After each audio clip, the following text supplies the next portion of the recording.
Hello everyone, welcome to very good academy. Very good একাডেমিতে তোমাদের সকলকে জানাই স্বাগত আর সকলকে জানাই গুড ইভিনিং। কেমন আছো তোমরা? আশা করি তোমরা প্রত্যেকেই ভালো আছো। আমি আজ তোমাদের জন্য গুরুত্বপূর্ণ একটা প্র্যাকটিস সেট নিয়ে চলে এসেছি, যেই প্রশ্নগুলো তোমাদের পরীক্ষায় বারবার এসেছে। তাই কেউ ক্লাসটা একটু স্কিপ না করে আস্তে আস্তে দেখতে থাকো আমি কি করছি, তোমরাও করতে থাকো। আর যারা জানো তারা একবার প্র্যাকটিস করে নাও, আর যারা জানো না তারা আমার সাথে করো। দেখো তাহলে আজকে প্রথম অঙ্কে কি বলেছে, বলেছে কি কোনো মূলধন চক্রবৃদ্ধি সুদে 2 বছরে ও 3 বছরে সুদমূলে কত হয়েছে 4,840 টাকা ও 5,324 টাকা হলে সুদের হার বার করতে বলেছে। কিভাবে করব আমরা সুদের হার বার করব? দেখো বলেছে কোনো মূলধন, এবার তোমরাই বলো কেউ জানো যে মূলধনটা কত? তুমিও জানো না, আমিও জানি না, তাহলে আমরা জানি না মূলধনটা কত, তাই তো? মূলধনটা কত আমরা জানি না, কিন্তু বলেছে এই মূলধনটা নাকি 2 বছরে কি বলেছে 2 বছরে বলেছে সুদমূলে কত টাকা হয়েছে, বলেছে 4,840 টাকা। 2 বছরে বলেছে 4,840 টাকা হয়েছে। আবার 3 বছরে, এবার তোমরা কি এখানে 3 লিখবে? না, টোটাল বছরটা কিন্তু 3, তার ভিতরে প্রথম 2 বছরে তো কাজ হয়ে গেছে, বেঁচে আছে কত আর 1 বছর। তাহলে তোমরা বলবে দাদা এখানে আর 1 বছর বসবে। তাহলে 4,840 টাকা 1 বছর যে কত হয়েছে 5,324 টাকা, 5,324 টাকা হয়েছে। এবার আমরা কি করব? দেখো আমাদের সুদের হার বার করতে গেলে সবসময় আমরা জানি কি 1 বছরের হিসাব লাগে। এবার তোমরাই বলো, আর 4,840 টাকা 1 বছর পর কত হয়েছে যে 5,324 টাকা, তাহলে কত টাকা সুদ হয়েছে বলো তো? বলতে পারবে কত টাকা সুদ হয়েছে? 400, দেখো বিয়োগ করলে কত হচ্ছে একবার বিয়োগও করে নিতে পারো তোমরা এখান দিয়ে। 5,324 থেকে বাদ দিয়ে দাও 4,840। দেখো যদি এখানেও কী হবে 4 বসবে, তাহলে কত হচ্ছে? তারপরে দেখো 12 থেকে যদি 4 বাদ দিয়ে দিই কত থাকছে? 8 না, 8 থাকছে। তাহলে এখানে আমাদের কত চলে আসবে? যেহেতু 1 আছে তাই এখানে 9 হয়ে যাবে, 9 হয়ে যাবে।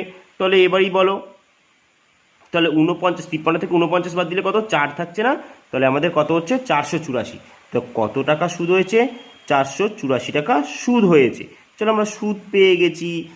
আর আমাদের কি চাই? আর তো কিছু চাই না। এবার আমরা কি করব? সুদের হার বার করব। কিভাবে বার করব? দেখো সুদের হার বার করতে গেলে আমরা কি জানি, সবসময় আসলটাকে তলায় লিখব।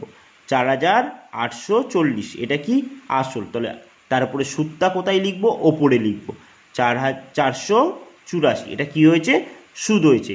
মানে 4,840 টাকা 1 বছর পরে যে 5,324 টাকা হয়েছে, আমরা বিয়োগ করে দেখলাম কত টাকা সুদ হয়েছে 484 টাকা। তাহলে আমাদের বলেছে সুদের হার বার করতে বললে আমরা কি করব? ইন্টু 100। এবার 0 0 কেটে দেবো। দেখো 484 কেটে যাচ্ছে পুরো, তাহলে আমাদের সুদের হার কত হয়ে গেল? 10%। দেখো একদম বাচ্চাদের অঙ্ক এটা। তাহলে আমাদের অ্যান্সার কত হয়ে গেল? 10%, যেটা আমাদের অপশান সিতে আছে। বুঝেছো? চলো তাহলে এগিয়ে যাই পরবর্তী অঙ্কের দিকে। দেখো 2 নম্বর অঙ্কে কি বলেছে, বলেছে কি এক ব্যক্তি 2টি ছাতা কি করেছে 700 টাকায় কিনে এনেছে। তাহলে ব্যক্তি কি করেছে? 2টি ছাতা কত টাকায় কিনে এনেছে? ব্যক্তি 700 টাকায় কিনে নিয়েছে। তার মানে তার ক্রয় মূল্য কত ছিল? 700 টাকা। 700 টাকায় সে কটা ছাতা কিনেছে? 2টো ছাতা কিনেছে, তাই তো? এবার কি বলেছে?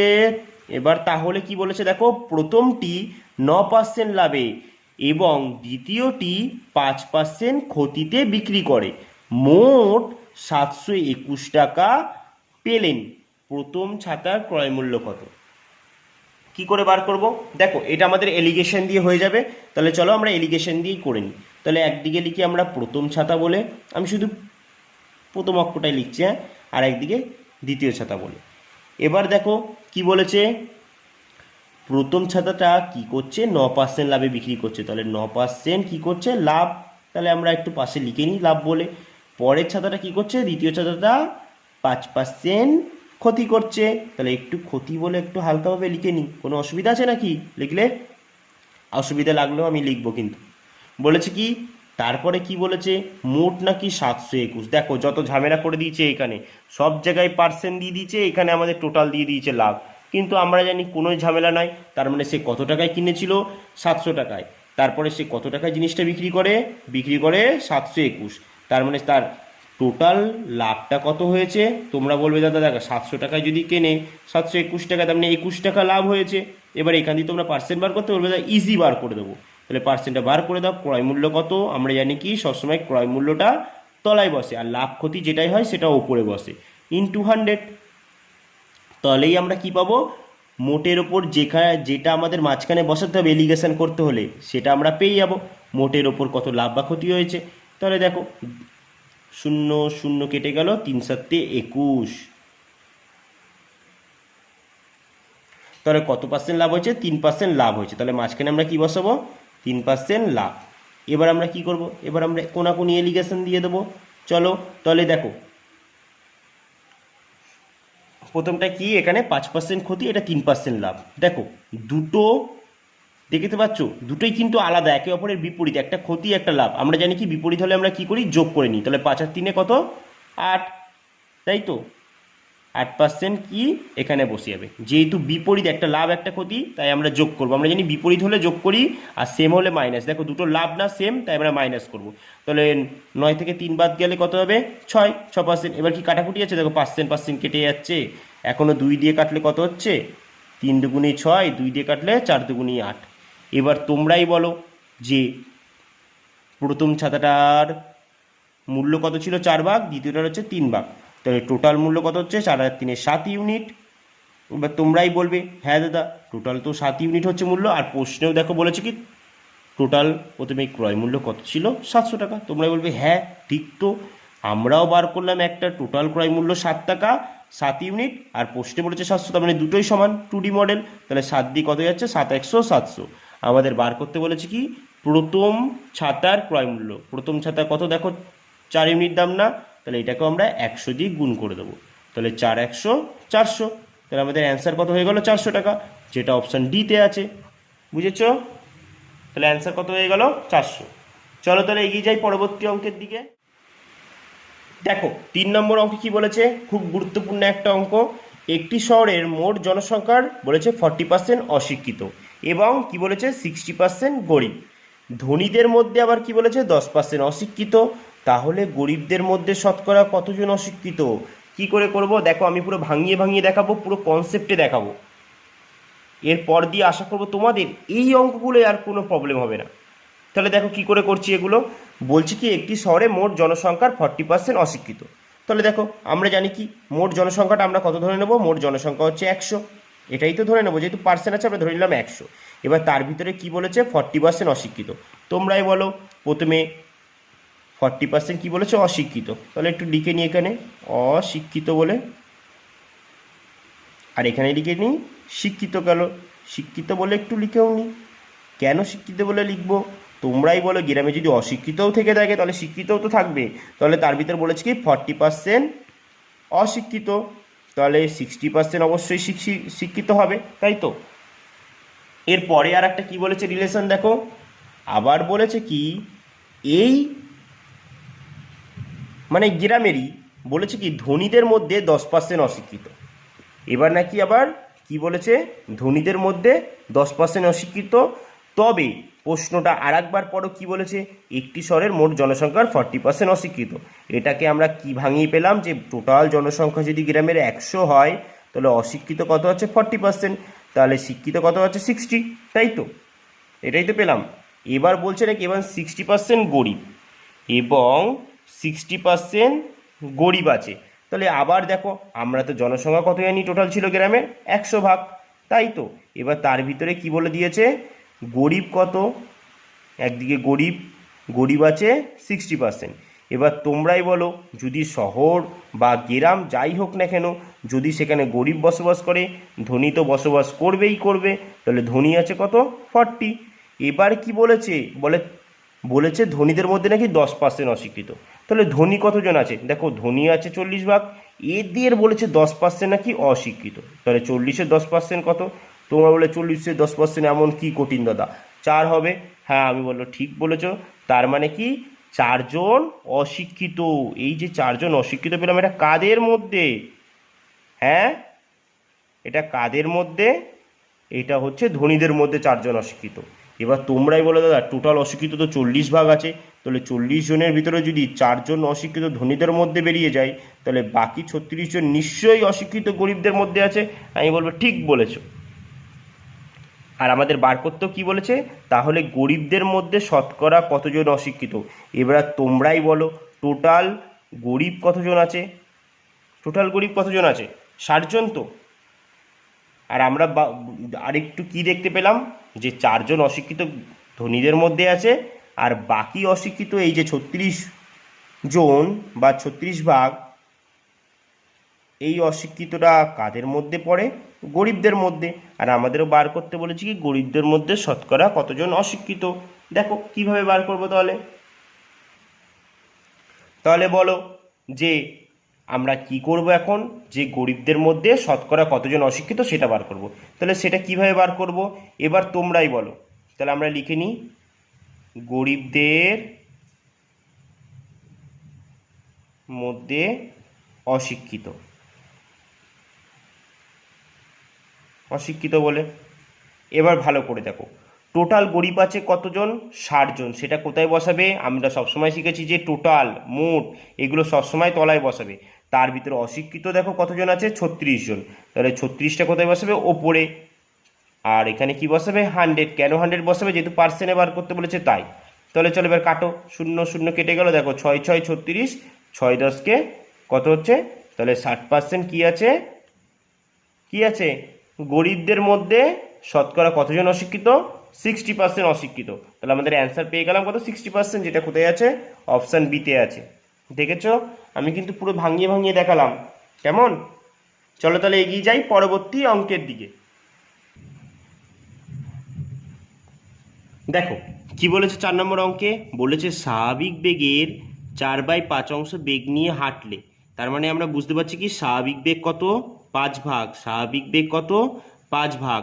আর চলছে কি বা হাঁটছে কত বেগ নিয়ে? 4 ভাগ বেগ নিয়ে হাঁটছে।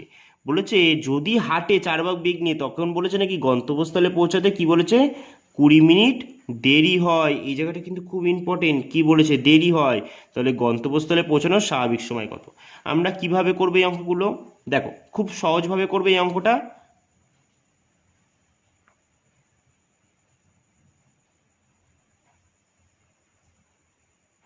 তাহলে আমরা একদিকে চলো লিখে নিই স্বাভাবিক বেগ বলে, স্বাভাবিক বলে শুধু স্বাভাবিক বলে লিখি। আর এক সাইডে যেহেতু হাঁটছে তাই হাঁটলে লিখে নিই। এবার তোমরাই বলো স্বাভাবিক বেগ কত? এই যে 5 ভাগ। আর হাঁটছে কত ভাগ বেগ নিয়ে? 4 ভাগ বেগ নিয়ে চলছে। এটা কি পেলাম আমরা? বেগের রেশিও পেলাম। এবার তোমরাই বলো তো, আমরা এরপর পরের কাজটা কি? এবার তোমরাই বলবে দাদা, যদি 5 ভাগের 4 ভাগ অংশ বেগ নিয়ে হাঁটে, তাহলে নাকি গন্তব্যস্থলে পৌঁছে 20 মিনিট। এরপরে আমরা দেখছি সময়ের রিলেশন আছে, তাহলে আমাদেরও নিশ্চয়ই সময়ের দিকেই পা বাড়াতে হবে। আমি বলবো হ্যাঁ। এবার কি করে পা বাড়াবে? এবার আমরা দেখো আর একটা রিলেশনশিপ জানি যে বেগ আর সময়ের ব্যস্ত সম্পর্ক হয়। বেগ থেকে যদি আমাদের সময় যেতেই হয়, তাহলে আমরা কি করব? ব্যস্ত সম্পর্ক হয়। এবার তাহলে ব্যস্ত সম্পর্ক কি? দেখো কেন ব্যস্ত সম্পর্ক হবে? যদি আমাদের বেগ বেশি থাকে বা কম থাকে, ভালো করে বুঝবে, যদি বেগ বেশি থাকে কোনো জায়গায় যেতে হলে আমাদের কি হবে? সময়টা কম লাগবে। আর যদি বেগ কম থাকে তাহলে আমাদের সময়টা বেশি লাগবে। এটাকেই বলে কি, একে অপরের বিপরীত ব্যস্ত সম্পর্ক। তাহলে এবার বলো, যেহেতু দেখো স্বাভাবিক বেগ বেশি, এর বেগটা বেশি ছিল, তাই আমরা বলবো কি সময় কম লেগেছে। এবার কি লিখবো? আমরা লিখলাম সময় 4। ঠিক আছে, জাস্ট যেটা ছিল এইটা এই সাইডে লিখে দিলাম। ঠিক আছে, এবার বলেছে কি যদি বেগ কম হয় তাহলে আমরা কি করব? সময় বেশি লেগেছে, যেহেতু বেগ কম তাই সময় বেশি লেগেছে। অ্যাকচুয়ালি বলতে গেলে এগুলো কোনাকুনি চলে আসে, কোনাকুনি এসে বসে যায়, কিন্তু আমাদের তো বুঝতে হবে ব্যাপারটা। তাই আমরা বুঝলাম, যদি দেখো বেগ বেশি সময় কম লেগেছে, বেগ কম সময় বেশি লেগেছে। এবার তোমরাই বলো তো, যে স্বাভাবিক বেগে যেতে তার কত ঘন্টা সময় লেগেছে? আমি দিলাম 4 ঘন্টা, আর হেঁটে যেতে তার 5 ঘন্টা সময় লাগে। তাহলে এদের মধ্যে সময়ের ডিফারেন্সটা কত দেখো তো? 1 ঘন্টা না, 1 ইউনিট না সময় ডিফারেন্সটা? আর প্রশ্নে বলেছে নাকি, দেখো কত মিনিট দেরি হয়? 20 মিনিট। মানে যদি স্বাভাবিক বেগে যেত তাহলে 4 ঘন্টা লাগতো, কিন্তু হেঁটে যাচ্ছে তাই 5 ঘন্টা লেগেছে। কত ঘন্টা দেরি হয়েছে? 1 ঘন্টা রেডি হয়েছে, 1 ঘন্টা কী হয়েছে বা 1 ইউনিট দেরি হয়েছে। আর প্রশ্নে বলেছে নাকি 20 মিনিট দেরি। তোমরা বলবে দাদা দুটোই তো সমান, এটাও দেরি এটাও দেরি, তাহলে কত গুণ হচ্ছে? দেখো 20 আর আমাদের বলেছে গন্তব্যস্থলে পৌঁছানোর স্বাভাবিক সময় কত। তোমরা বলে দাদা স্বাভাবিক সময় তো 4 ইউনিট, তাহলে এটাকে আমরা কি করব 20 দিয়ে গুণ করে দেবো, 4 দুগুণি 8, তাহলে কত হচ্ছে স্বাভাবিক সময় 80 মিনিট। এটাই আমাদের অ্যান্সার হয়ে গেল। কোথায় আছে দেখো তো, কোথায় কোথায় কোথায়, অপশান এ, এই দেখো প্রথমে আছে, বুঝেছ? চলো তাই এগিয়ে যাই পরবর্তী অঙ্কের দিকে।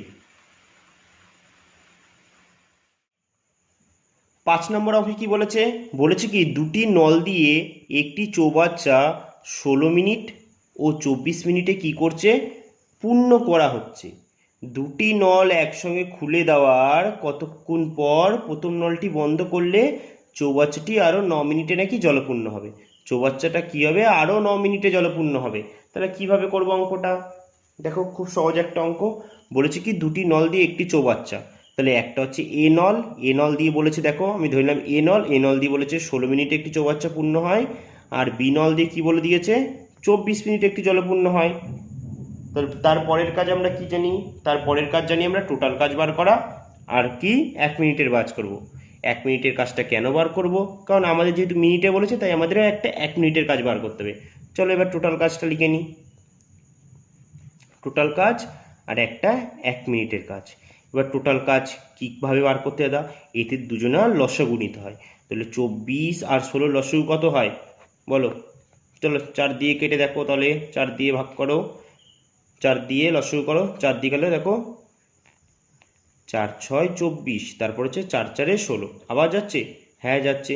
2 দিয়ে কাটলে কত হচ্ছে, 2 দিয়ে কাটলে কত হচ্ছে, 2 দিয়ে কাটলে 3 দুগুণে 6, 2 দিয়ে কাটলে 2 দুগুণে 4।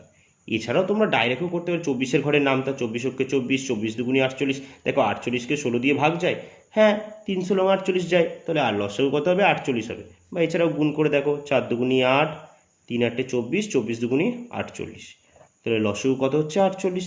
তার মানে কি এ নল 16 মিনিটে 48 লিটার জল ভরে, তাহলে 1 মিনিটে কত 3 16 48, 3 লিটার ভরছে। তারপর কি,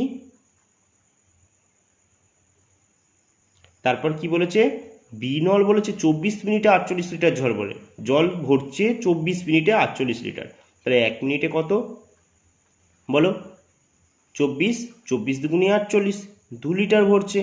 এরপরে কি বলেছে, বলেছে দুটো নল একসঙ্গে খুলে দেওয়া হলে। এবার এখানে চলো একটা রাফ বানাই, আমরা একটা দাগ টানলাম টোটাল, যাতে আমরা একে একে অঙ্কটা করব, যাতে আমাদের বুঝতে আরও সুবিধা হয়, কারণ যত একে করবে এই অঙ্কগুলো তত বুঝতে সুবিধা হবে। বলেছে দুটি নল একসঙ্গে খুলে দেওয়া হলো, তার মানে কে কে আছে দেখো, একটা এ নল আছে প্লাস একটা বি নল আছে, এই দুটো নল নাকি প্রথমে একসঙ্গে খুলে দেওয়া হয়েছে। এবার খুলে দেওয়ার পর বলে দিয়েছে খুলে দেওয়ার কতক্ষণ পর প্রথম নলটি বন্ধ করা হলে, মানে প্রথম নলটি না একসময় যে বন্ধ করে দেওয়া হয়েছে, মানে তারপর কে চলছে, বি নল চলছে। বলবে হ্যাঁ দাদা বি নল তো চলছে, তারপর এবার বলেছে কি বি নল চললে বলছে চৌবাচ্চাটি নাকি আরও 9 মিনিটে জলপূর্ণ হয়। তার মানে কি আরও 9 মিনিট সময় লাগে চৌবাচ্চাটা জলপূর্ণ করতে। তাহলে এই 9 মিনিট ধরে কে চৌবাচ্চাটা পূর্ণ করেছে, বি করেছে। এবার তোমরা বলবে কি দাদা বি তো একা তাহলে কাজ করেছে, মানে বি 9 মিনিট ধরে চৌবাচ্চাটা জলপূর্ণ করেছে, হ্যাঁ। তাহলে বলো বি 1 মিনিটে কত লিটার জল ভরে, 2 লিটার, তাহলে 9 মিনিটে কত বলেছে 9 দুগুণি 18 লিটার, তাই তো। তাহলে 18 লিটার জল কে ভরেছে, বি ভরেছে।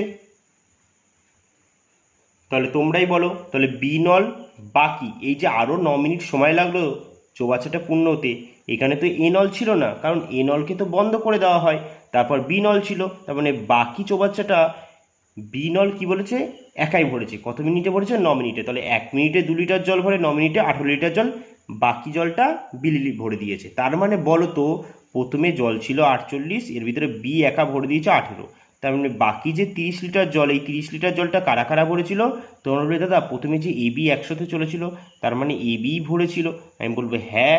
তার মানে এ বি মিলে কত লিটার জল ভরেছিল, 30 লিটার জল ভরেছিল, তখন তারা কি করছিল একসাথে ভরছিল। এবার তোমরাই বলো তারা কত লিটার জল একসাথে ভরেছিল, 30 লিটার জল, কিন্তু তাদের এর 1 মিনিটে কত লিটার ভরে 3 লিটার, বি 1 মিনিটে 2 লিটার ভরে, তাহলে তারা একসঙ্গে যদি ভরতো 1 মিনিটে কত লিটার ভরতো 5 লিটার। তাহলে আমরা কি করবো 5 দিয়ে ভাগ করে দেবো, তাহলে 5 6 30, তার মানে তাদের সময় লেগেছিল কত 6 মিনিট সময় লেগেছিল এই 30 লিটার জল ভরতে। তার বলতেই পারি যে 6 মিনিট পরই কি করা হয়েছে, এ নলকে বন্ধ করে দেওয়া হয়েছে। আর আমাদের তো এটাই বার করতে বলেছে, দুটি নল একসঙ্গে খুলে দেওয়ার কতক্ষণ পর প্রথম নলটি বন্ধ করা হয়েছে, 6 মিনিট পর বন্ধ করা হয়েছে। সেটা আমাদের অপশান এতে আছে। বুঝেছ? কত সহজ অঙ্ক, আশা করি বুঝেছো। এই ছিল আজকে আমাদের গুরুত্বপূর্ণ কিছু অঙ্ক। তাহলে এইখানেই আজকে আমাদের ক্লাসটি শেষ করছি। আবার দেখা হবে তোমাদের সঙ্গে এরকমই কিছু গুরুত্বপূর্ণ ম্যাথ নিয়ে। ততক্ষণের জন্য টাটা।